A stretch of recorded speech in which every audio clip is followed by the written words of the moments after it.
Bonjour à tous et bienvenue sur la chaîne YouTube de NeuroXtrain. Je suis Thibaut Garçon, masseur kinésithérapeute. Et aujourd'hui, nous allons voir comment faire un strap lors d'une pathologie très fréquente chez les coureurs, la fasciite plantaire. Allez, c'est parti!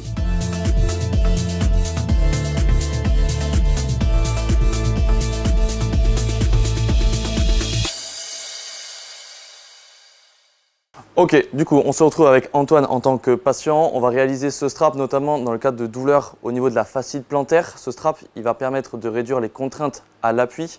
Pour réaliser ce strap, vous aurez uniquement besoin d'une bande de strapal et votre patient sera allongé complètement sur le dos avec le pied qui dépasse dans le vide.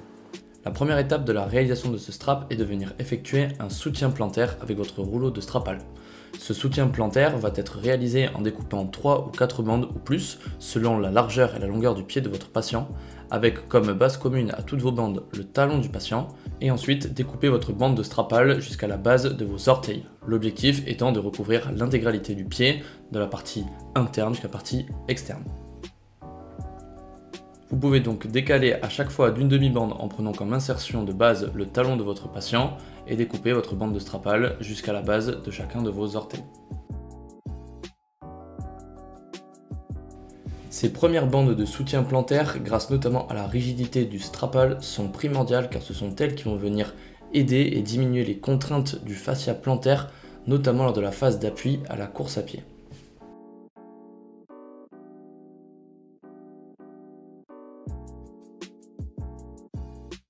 Dès lors que votre dernière bande est posée sous la base de votre 5e orteil sur la face plantaire, assurez-vous de bien venir coller tout votre montage sous la voûte plantaire de votre patient et ainsi améliorer la stabilité de votre montage. Par la suite, nous effectuerons des étriers plantaires qui partiront de la partie la plus proche des orteils en remontant jusqu'à la cheville. La base de vos étriers se posera donc sur la face dorsale au milieu de votre avant-pied. Mettez de l'attention, repassez sur votre montage précédent et venez découper votre bande de strapal au milieu de l'autre côté. Il vous suffit donc de répéter la même opération en vous décalant d'une demi-bande vers la cheville en partant de la même base entre soit le 2e ou le 3e rayon de votre pied sur la face dorsale, de venir dérouler votre bande de strapal et venir terminer l'étrier de l'autre côté du pied.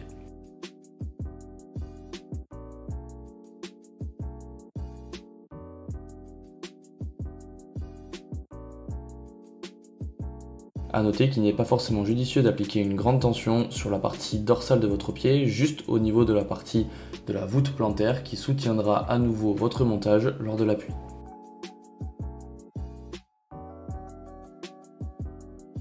Votre dernière bande d'étrier plantaire sera celle qui se rapprochera le plus proche possible de vos malléoles internes et externes, passera donc sous votre soutien plantaire et viendra recouvrir le montage sur la face dorsale du pied au milieu également.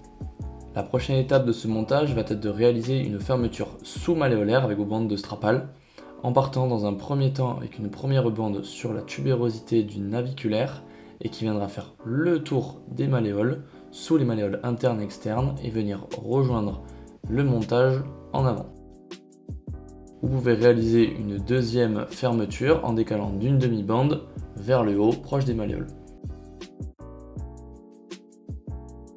L'objectif étant de cette double fermeture de venir ici coapter les articulations de l'arrière-pied notamment.